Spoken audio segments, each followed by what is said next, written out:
Hi folks, I'm doing a dev video, but actually I'm doing the first ever producer only video.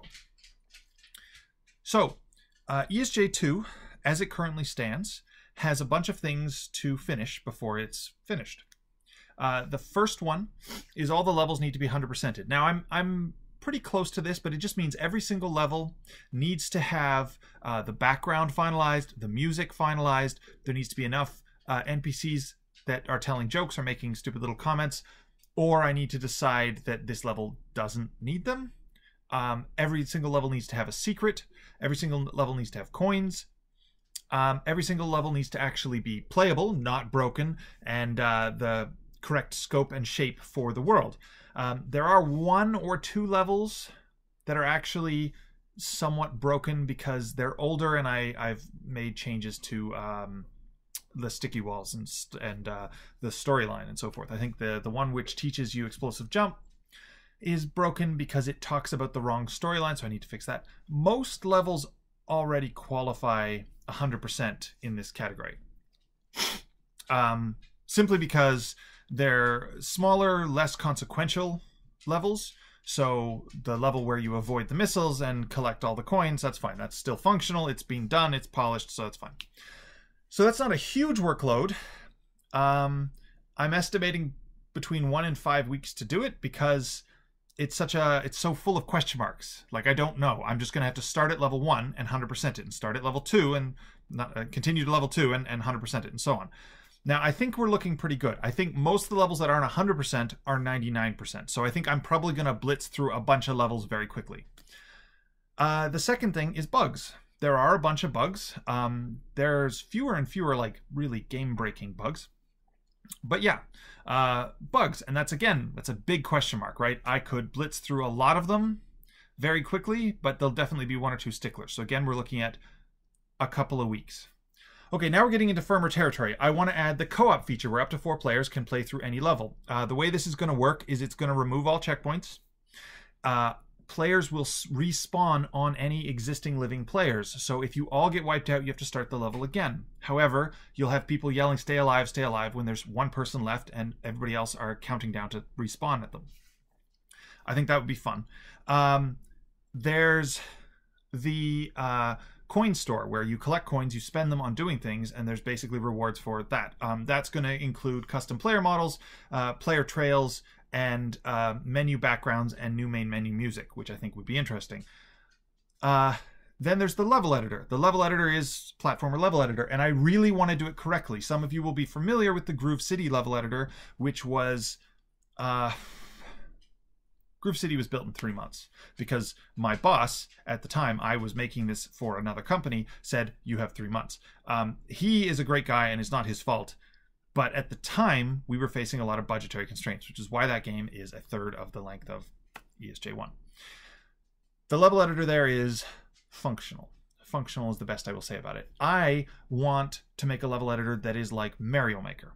I mean, that's a high bar, but I really want to make it so that you can go in, you can snap down a bunch of pieces, you can have nice custom control. That's a big deal so that people can come in and explore and come up with new things. I can't just make it so you put a frog down and it shoots stars. You have to be able to scale, rotate, and do weird things with that frog so that someone can come up with a level where there's 1 single giant frog and you're jumping around him and things like that. So the level editor. So those last 3 features, I can put them in bare bones, and they're 1 to 2 weeks. The level editor is probably more like 4 weeks. But the co-op mode and the coin store, those are 1 week, 2 week things. Those are most of the main features. The 3D levels are another one. I'm going to spend at least 1 more week working on 3D levels. This week's update had a 3D level. I have a couple of cool ones. They're mostly to give you that vibe you got from ESJ1, where you bump into the black and white level and you're like, oh, what the fuck, that's awesome. So a lot of people who have played ESJ1 are going to play ESJ2, so I don't want to just do another black and white level. Black and white levels are actually a bad example because I haven't actually done them in this. I don't know why I haven't gotten around to it. Yeah. So the thing is, that's adding up to the game finishing in a couple of months, somewhere between 2 and 6 months. 6 months is high, that's if everything goes wrong, and 2 months is low because that's if everything goes perfectly right. So let's say 3 to 4 months, somewhere in the middle. I don't like this. In fact, I almost can't accept it because financially I don't get money from sales until the game goes on sale, and I am starting to hit the 2-year mark.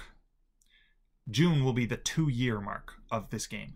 In that time, I have gotten married, I have moved, and I have done a lot of different things.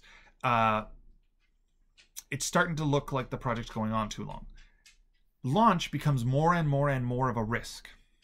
So what I did was I thought about my problem, I wrote it down, and I Skype called with a bunch of game designers whose opinion I respect. Every single one of them told me to cut every one of the features I just said, the level editor, the co-op, the coin shop, etc. Cut them, finish the levels, do the bugs, launch the game. Done.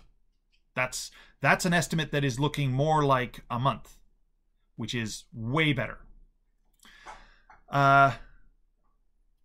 Do updates after the game. I'm 100%, no question, out of my own pocket if I have to, going to do updates for bug fixes, for things like, oh, hang on, this controller doesn't map correctly, fix the mapping, change any levels or tweaks or bugs or camera problems or anything like that. That's happening. That's happening if I have to take a loss on it. It doesn't matter. So that can happen. That's going to happen after launch because that's when people find it. So what's the new plan? I don't want to cut these things because do you know coins were in ESJ1 and we cut them at the last second because we didn't have time, and all the levels in ESJ1 have coins and they have a little piece of code that says destroy me, because we couldn't, it was so close to launch we couldn't even go through all the levels and take them out. So they spawn for less than 1 frame and kill themselves in ESJ1. This is still true today. So this is game design, and this is every game, and it's called the B list, or it's got a variety of other things, the wish list, and it's stuff that progressively starts to look like it doesn't make sense, and you put it on the B list, and you know, if we have surprise money or surprise time, we'll go do it. But yeah, the thing is, this is ESJ2. I am not planning ESJ3. I want ESJ2 to have all the bells and whistles. I want it to support the community going forward for the next 10 years, 5 years. I want there to be a level editor. I want it to have all the bells and whistles. I want there to be a bunch of secrets, and I want there to be a bunch of interconnected areas, and I want the speedrunning stuff, and I want you to want to collect all the coins and so on. So how do I make this work? How do I have a game that's finished quickly, but also a game that has all the bells and whistles? Because that's basically it. You can't, you know, it can be good, it can be fast, and it can be cheap. Pick two, right? Since I don't have $1 million, cheap is a given. So is it fast or is it good? Here's the solution.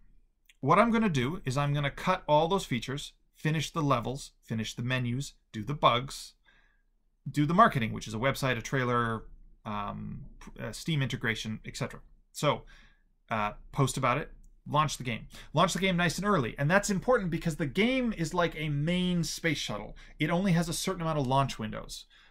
It has to come out in the spring so that it can have a not overlap with the massive sales for the summer sales on various stores. And it can't come out in the fall because that's when everyone else comes out, because they want to get out before the winter sales. So there's actually very few areas which are kind of dead zones in game design, and basically it's the spring. So the game has to come out in the spring. I can't delay it 6 months because I'll end up delaying it to the year after Christmas, which is what I did last year. This would be a good point to do a side point. The reason the game's taking so long is because I am making this game basically myself. I am going to credit a lot of people. I didn't do the music. A bunch of people helped me. Tim helped me from the first game. Some people made levels for me. You know, it takes a village. But I have had to do 99% of the work for coding and building the levels of the game myself. And I haven't done it entirely on my own for a while. Like ESJ1 had like 7 people. Like we scaled up heavily. Cassie was there for 90% of development. That's 2 people. So this has just taken longer because I want it to be bigger and better, and there's less people working on it. Okay, so the solution then is add all that stuff after launch. The problem with adding stuff after launch is if the game flops, or even flops initially, I have to do it sort of for free. I'm adding more stuff to a game that isn't doing well. doesn't work. And I don't want to have a situation where the game has to do miraculously before I add stuff. So what I'm going to do is I'm going to plan 3 DLCs. I'm going to charge, I don't know, $2.99, $3.99 for each of the DLCs. Everybody who's ever supported the Patreon gets all of these for free, no problem. They get them for free and they get a key to give to their friends for free. That's no problem. I will work on the level editor as a DLC and as an update. So what that will mean is the main free game, which is already out because it'll come out soon, will get an update that adds a level editor. And everybody just accesses that for free. And then there's a DLC for $3.99, $2.99. I'll have to do some research as to the exact price, but it'll be fairly on the low side. We'll get all the boss monsters that they can put into their levels, and they'll get a bunch of like advanced menu stuff, and they'll get 40 or 50 other things to put in the level. So the idea is it'll be the deluxe one. So if you want to make a level, that's fine, you'll get all the options. If you want to make an advanced level, we suggest you buy the nice cheap little DLC. Support the development of the game in doing so. The co-op one, doing it this way, I'll add the co-op mode and I'll sell it as a DLC, and it'll come with a little co-op campaign, and it'll also come with a bunch of little bonus things, like it'll come with the just bonus levels and content for the game. The coin shop, I could even probably do a DLC around the coin shop, because it will be a nice cheap small DLC for 99 cents, and it'll have a nice coin shop with a bunch of stuff in it and a bunch of music and a bunch of cool things. Right now, except what was the other one? I forget. Anyway, so I have a list somewhere. Basically, I'll take all the features that I wasn't going to do, and I will fund them by saying I'm going to charge for them as a DLC. I'm going to release them all as an update and a DLC, so people who just have the game will get some version of it. They'll get co-op mode, where you can play with up to 4 friends, but if you buy the DLC, you'll get race mode and versus mode and a little co-op campaign or something along those lines. I'll work out the details. This lets me hit all the bases. Game gets to come out really, really soon. That means instead of one massive question mark of how well the game's going to do, I have a smaller, medium-sized question mark of how well the game's going to do, but I also have a plan for what the next year looks like, because over the next year, I'll release 3 DLCs, each with an update, that have extra features. It means that if you're waiting on the level editor or you're waiting on the co-op mode, you'll still get them at the same time, because rather than taking 6 months to put them into the main game, I'll take 6 months to release them as a DLC. So in a way, if you were waiting on the level editor, you're still going to get the level editor at exactly the same speed. I'm not delaying any of these features, because we'd all have to wait until I made them. That's going to have to happen regardless. They're not going to pop out of thin air.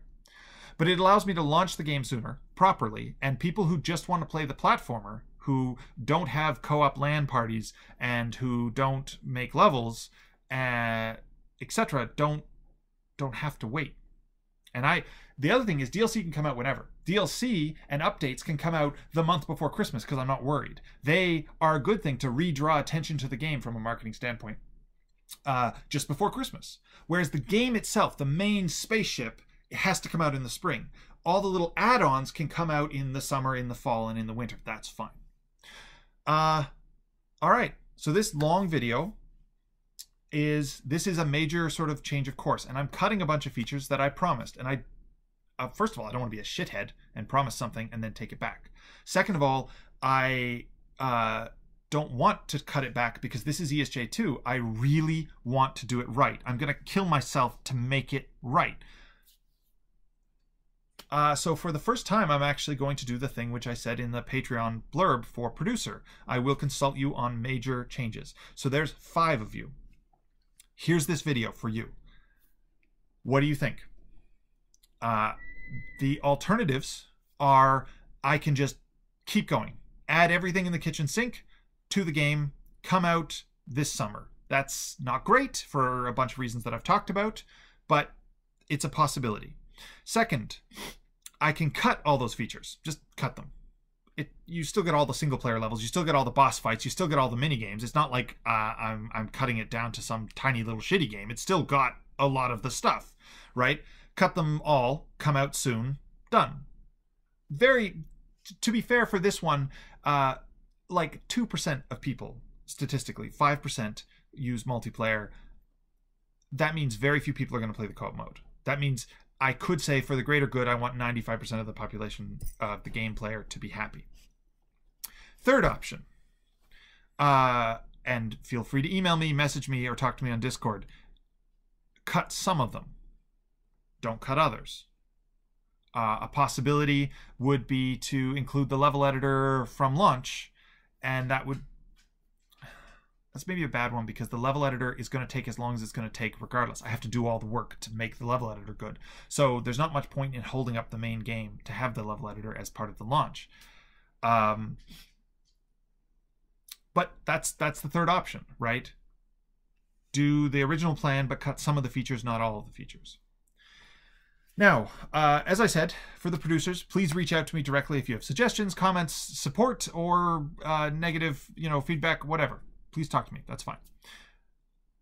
Because there's probably going to be conflicting opinions, in the end, I'm going to have to make a choice. So please tell me what you think. Tell me what you want, and I will try and take it all into account. Obviously, if one person says, I hate the level editor, take it out, and one person says, I love the level editor, leave it in, I'm at some point going to have to make a choice. So I'm sorry if I don't make everybody perfectly happy, but I will try my utmost.